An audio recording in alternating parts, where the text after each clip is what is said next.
লালমনিরহাটে সোনালী ব্যাংকের একটি শাখায় সুড়ঙ্গ খুঁড়ে ডাকাতির চেষ্টা করেছে দুর্বৃত্তরা, তবে স্থানীয়রা টের পেয়ে গেলে পালিয়ে যায় তারা।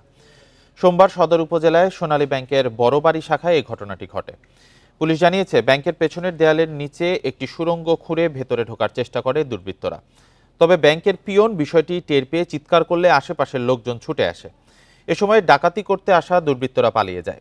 এই ঘটনায় ব্যাংকে থাকা অর্থ লুট হয়েছে কিনা তা খতিয়ে দেখছে ব্যাংক কর্তৃপক্ষ সহ আইনশৃঙ্খলা বাহিনী।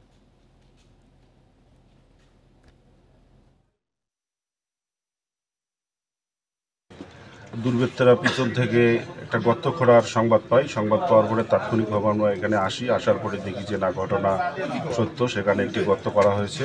কোনো টাকা পয়সা চুরি হয় নাই, তাদের কোনো মালামাল খোয়া যায় না। এখানে আমরা সেনাবাহিনীর অফিসার সহ স্থানীয় জনপ্রতিনিধি আমরা সবাই এসেছি। আমাদের এখানে